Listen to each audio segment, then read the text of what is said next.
Hello friends, welcome to our YouTube channel excellence academy. मैं आपको CDP पढ़ाऊंगी। तो सबसे पहले मैं आपको ये बता दूं कि सीडीपी जो हमारा है वो सीटेट का या कोई भी स्टेट टेट का एग्जाम होता है, उसमें दोनों में ही इंपॉर्टेंट होता है। तो जो हमारा सीटेट का पेपर होता है उसमें हमारे पेपर वन और पेपर टू दो दो अलग अलग होते हैं। पहले क्या था, बीएड वाले दोनों पेपर दे सकते थे, लेकिन अब सुप्रीम कोर्ट के ऑर्डर के अकॉर्डिंग बीएड वाले सिर्फ पेपर टू दे सकते हैं और डीएलएड वाले पेपर वन दे सकते हैं। पेपर वन में 30 मार्क्स का हमारा सीडीपी आता है। लैंग्वेज वन लैंग्वेज टू जो भी आप सिलेक्ट करते हैं वो भी 30 मार्क्स के आते हैं। फिर मैथमेटिक्स आता है और ईवीएस आता है। अब जो लैंग्वेज वन लैंग्वेज टू या मैथमेटिक्स और ईवीएस है, इसके जो 30 मार्क्स होते हैं वो फर्दर कैसे कैटेगराइज होते हैं कि 15 नंबर तो सब्जेक्ट का होगा और 15 नंबर जो होता है वो सब्जेक्ट पेडागोजी का होता है। सिमिलरली लैंग्वेज टू में भी 15 मार्क्स सब्जेक्ट का होगा और 15 मार्क्स जो होंगे वो पेडागोजी के होंगे। सिमिलर मैथ्स में भी और ईवीएस में भी। इसलिए जो सीडीपी होता है, अगर आपने अच्छे से पढ़ा है तो सब्जेक्ट पेडागोजी में भी आपको हेल्प मिलती है इसकी। सिमिलरली पेपर टू होता है, उसमें भी 30 मार्क्स की तो सीडीपी होती है। फिर लैंग्वेज वन लैंग्वेज टू भी 30 मार्क्स का होता है। फर्दर ये भी डिवाइड हो जाता है 15 मार्क्स में। और इस तरीके से साइंस मैथ्स में भी हमारा 15 मार्क्स की साइंस होगा सब्जेक्ट का और 15 मार्क्स की हमारी हो जाएगी, उसमें पेडागोजी हो जाएगी जो सब्जेक्ट पेडागोजी होती है। तो इसलिए अगर आपने सीडीपी अच्छे से पढ़ा है तो आपको इस वाले पेपर्स में भी, अदर जो पेपर्स होते हैं उनमें भी हेल्प मिलेगी अदर सब्जेक्ट में। तो हम स्टार्ट करते हैं। हमारे सीडीपी में जो लेसन होंगे या जो चैप्टर हो गया, आप बोलो टॉपिक है, वो इस तरीके से मैंने कैटेगराइज करे हैं कि सबसे पहले ग्रोथ एंड डेवलपमेंट जो कि बहुत इंपॉर्टेंट है। फिर principle of growth development stages, heredity environment और चाइल्ड सेंटर और प्रोग्रेसिव एजुकेशन भी बहुत इंपॉर्टेंट है। लैंग्वेज थॉट, इसमें आपका जीन पियाजे बाइगॉट्स्की की जो थ्योरी है वो आएगी। फिर आपका ये सब है जो हमारे लेसन होंगे, और लास्ट में जितना भी रिमेनिंग बचेगा वो सब मैं एक साथ छोटे छोटे टॉपिक्स में आपको कंप्लीट करके पढ़ा दूंगी। तो सबसे पहले हम लेसन वन की बात करते हैं, ग्रोथ एंड डेवलपमेंट। तो बेसिकली ग्रोथ और डेवलपमेंट का मीनिंग जो होता है वो चेंज से होता है। किसी भी तरीके का आप चेंज जब देखते हैं ह्यूमन बॉडी में, तो उसको हम ग्रोथ या फिर डेवलपमेंट से रिप्रेजेंट करते हैं। तो ग्रोथ क्या होता है हमारा, ग्रोथ एक क्वांटिटेटिव और स्ट्रक्चरल चेंज होता है जिसको कि हम मीजर कर सकते हैं। जैसे कि आपकी हाइट बढ़ रही है, आपका वेट बढ़ रहा है, हम इसको मीजर कर सकते हैं कि कितने इंचेस आपकी हाइट बढ़ी है, कितने इंचेस कितना केजी आपका वेट इंक्रीज हुआ है। ठीक है। डेवलपमेंट क्या होता है हमारा, डेवलपमेंट सिस्टमेटिकल और फंक्शनल चेंज होता है। हाँ, ये मेजरेबल भी हो सकता है और इमेजरेबल भी हो सकता है। जैसे कि आपका हाइट बढ़ा, ये ग्रोथ है, लेकिन हम इसको डेवलपमेंट में भी इंक्लूड करेंगे। क्योंकि आप बेसिकली समझो कि सपोज ये ग्रोथ है, आपका ग्रोथ जो है वो डेवलपमेंट का ही एक डोमेन होता है।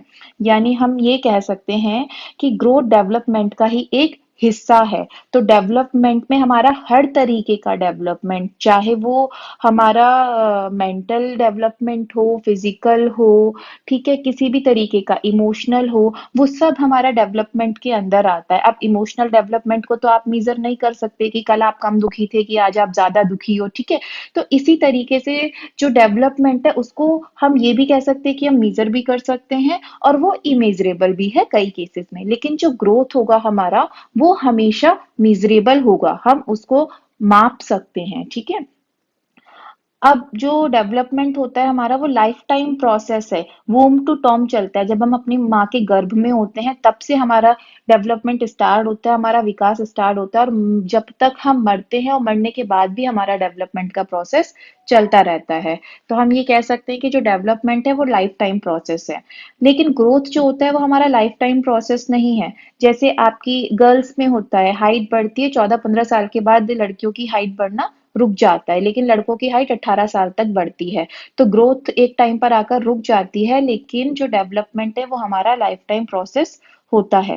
डेवलपमेंट क्या है, डिपेंडेंसी टू सेल्फ रिलायंस। जैसे बचपन में जो छोटा बच्चा होता है तो वो अपनी माँ के ऊपर डिपेंड होता है, चाहे उसे फीड करना हो, उसको कोई चीज चाहिए, वो हर चीज के लिए अपनी मदर के ऊपर या अदर फैमिली मेंबर के ऊपर डिपेंड होता है। लेकिन जैसे जैसे वो बड़ा होता जाता है उसके अंदर सेल्फ रिलायंस वाली फीलिंग आने लगती है और वो उसके बाद अपने ऊपर डिपेंड होकर अपने काम खुद करने लगता है। जैसे अगर उसे भूख लग रही है तो वो अपनी मम्मी से कह सकता है कि मम्मी मुझे ये चीज चाहिए, मुझे भूख लग रही है।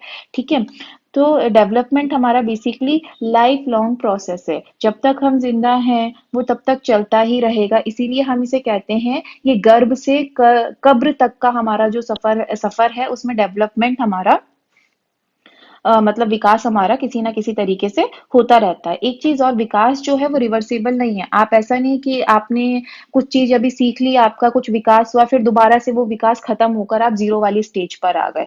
ये आपका रिवर्सिबल नहीं है। हाँ, लेकिन हम इसको किसी ना किसी तरीके से मॉडिफाई कर सकते हैं। हमें जब जिस चीज की जरूरत हो, हम उस अकॉर्डिंग अपने विकास को मॉडिफाई कर सकते हैं। जैसे आप नॉर्थ स्टेट में, अगर नॉर्थ की किसी स्टेट में रह रहे हैं, आपको हिंदी बोलनी आती है, अब आप साउथ में गए, वहां पर लोग तमिल बोल रहे हैं, आपको तमिल सीखनी पड़ी। इसका मतलब आपने अपने विकास में मॉडिफाई किया। हिंदी आपको पहले से आती थी, आपने तमिल और सीखी। तो ये क्या है, हम जो हमारा विकास हो रहा है, हम उसको मॉडिफाई कर सकते हैं, लेकिन हम उसको रिवर्स बैक नहीं कर सकते। अच्छा, अब हम बात करेंगे मिच्योरिटी। मिच्योरिटी क्या है? ये एबिलिटी होती है हमारे इन्वायरमेंट में जो भी चीज हो रही है, हम उसके प्रति किस तरीके से रिस्पॉन्स कर पा रहे हैं।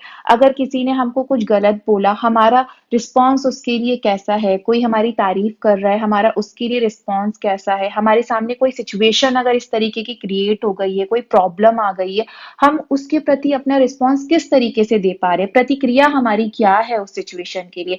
तो ये हमारा मिच्योरिटी में आता है। मिच्योरिटी हेरिडिटी से भी रिलेट करती है हमारी।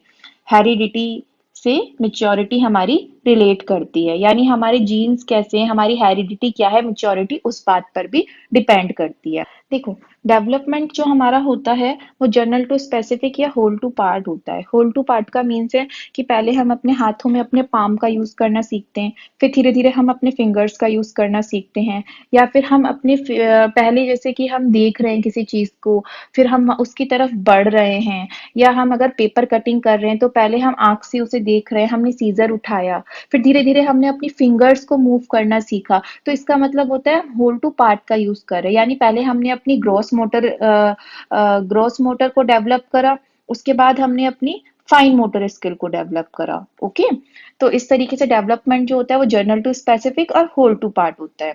अब हमारे principle of development, developmental direction क्या क्या होती हैं? दो तरीके का होता है। एक तो होता है सेफेलोकॉर्डल, एक होता है प्रॉक्सिमो डिस्टल। सेफेलोकॉर्डल में क्या होता है, जो डेवलपमेंट होता है बच्चे का वो हेड टू टो होता है, उसको हम लैटिट्यूडनल या डाउनवर्ड डायरेक्शन में भी डेवलपमेंट बोलते हैं। कैसे? जैसे देखो, एक छोटा बच्चा होता है तो सबसे पहले छोटा बच्चा जैसे क्या करता है कि जैसे ये बच्चा, छोटा बच्चा लेटा है, तो सबसे पहले वो अपना हेड मूव करना स्टार्ट करता है। वो उसकी तरफ आप देखोगे, उसको टच करोगे तो वो अपना हेड इस तरीके से इस तरफ मूव करेगा, इस डायरेक्शन में मूव करेगा। फिर वो क्या करता है, धीरे धीरे अपने हैंड्स का मूवमेंट स्टार्ट करता है। ठीक है, उसके बाद वो अपना लेग्स का मूवमेंट स्टार्ट करता है, देन वो चलना शुरू करता है। पहले खड़ा होना शुरू करेगा, फिर चलना शुरू करेगा। तो यानी बच्चे का जो डेवलपमेंट हुआ, बच्चे ने जो अपनी बॉडी को मूव करना स्टार्ट किया, वो पहले हेड को मूव करना स्टार्ट किया, फिर हैंड्स का मूवमेंट हुआ, फिर लेग्स का मूवमेंट हुआ। यानी मूवमेंट की जो डायरेक्शन है वो डाउनवर्ड है, यानी हेड टू टो है। तो इसको हम कहते हैं डाउनवर्ड डायरेक्शन में जो डेवलपमेंट है बच्चे का, या इसको हम लॉन्गिट्यूडनल बोलेंगे या हेड टू टो कहेंगे। इसको ही, इसी को हम कहते हैं सेफेलोकॉर्डल डेवलपमेंट। अब सेकंड है हमारा प्रॉक्सिमो डिस्टल। प्रॉक्सिमो डिस्टल क्या होता है? Centre to periphery. जैसे सपोज बच्चा जब माँ के गर्भ में होता है तो सबसे पहले उसका हार्ट बनता है, हार्ट के बाद उसकी स्पाइनल बनेगी, स्पाइनल के बाद उसके हैंड्स बनते हैं, हैंड्स के बाद उसकी फिंगर्स बनती हैं। ओके, तो उसका जो डेवलपमेंट हुआ वो किस तरीके से हुआ? उसका डेवलपमेंट हुआ centre to periphery. Centre to, जैसे सर्किल का सेंटर होता है, सेंटर से पेरीफेरी की तरफ। यानी बच्चे का पहले हार्ट बना, हार्ट के बाद उसका स्पाइनल बनाए, फिर हैंड बने, फिर लेग बने, उसके बाद हैंड्स की फिंगर्स बनी, फिर उसके लेग्स के टो बने। यानी उसका जो डेवलपमेंट हो रहा है वो उसके सेंटर से, उसके इनर से स्टार्ट होके उसके आउटर रीजन में हो रहा है। इसलिए हम इसको कहते हैं near to far, centre to periphery और आउटवर्ड्स। होप आपको इतना जितना आज मैंने पढ़ाया है ये सेशन आपको पसंद आया होगा और आपको समझ में आया होगा। अब चलो हम कुछ क्वेश्चन करते हैं इससे, जिससे पता चलेगा कि आपको आज का सेशन कितना समझ में आया है। तो फर्स्ट क्वेश्चन है हमारा, the physical change over childhood and adolescence, both those visible for the outside and internal change, are known as. जो भी चेंज बच्चे के चाइल्डहुड में, एडोलेसेंस में होते हैं, जो दिखाई देते हैं, आउटसाइडल चेंज है या इंटरनल चेंज होते हैं, उनको हम क्या कहते हैं? उसको हम कहेंगे डेवलपमेंट। ओके, अभी आपने पढ़ा ग्रोथ जो होता है वो तो हमारा मिजरेबल चेंज होता है, पर इसमें इन्होंने क्या बोला है कि विजिबल भी होंगे, आउटसाइड भी और इंटरनल चेंजेस भी होंगे। तो सारे ही हमारा किसमें आ गया, डेवलपमेंट में। सेकंड क्वेश्चन है हमारा, out of the following after birth child do various physical activity. Child बहुत सारी एक्टिविटी करता है, तो उसमें से कौन कौन सी एक्टिविटी हैं जो बच्चा जन्म लेने के बाद करना शुरू करता है। Heat regulation, develop immunity power, digestion, all of the above. देखिए बच्चा जब पैदा होता है उसके बाद वो अपनी बॉडी का हीट रेगुलेशन भी खुद करने लग जाता है, उसका इम्यूनिटी पावर भी डेवलप होता है, फूड वो खा रहा है या दूध पी रहा है तो उसको डाइजेस्ट भी वो खुद करता है। तो इसमें ये सारे ही ऑप्शन हमारे करेक्ट होंगे। नेक्स्ट है, growth and development of an individual is the product of. देखो ये मैं आपको बताना भूल गई, मैं इसको बता देती हूँ आपको कि जो ग्रोथ और डेवलपमेंट है वो हमारा प्रोडक्ट होता है हेरिडिटी और एनवायरनमेंट का। क्योंकि देखो बच्चे की ग्रोथ में हेरिडिटी और एनवायरनमेंट दोनों का ही फर्क पड़ता है। जैसे एनवायरनमेंट, आप कैसे एनवायरनमेंट में रह रहे हैं, अगर आप किसी गांव में रह रहे हैं, वहां शिक्षा का अभाव है, आपको ठीक से शिक्षा नहीं मिल पा रही है, तो इससे आपका विकास भी कहीं ना कहीं प्रभावित होगा।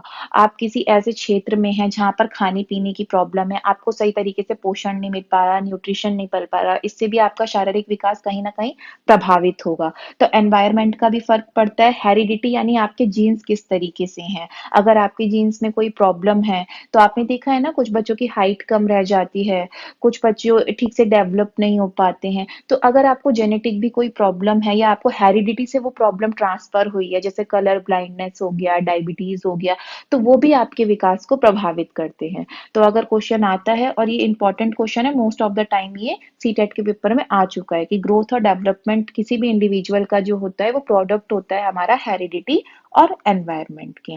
Okay, thank you for watching this video. अगर आपका कोई भी डाउट है, कोई भी क्वायरी है या आपको नोट्स चाहिए तो आप हमारे टेलीग्राम पर जाकर हमसे कांटेक्ट कर सकते हैं। टेलीग्राम का लिंक आपको डिस्क्रिप्शन में मिल जाएगा। Hope you like this session. Thank you.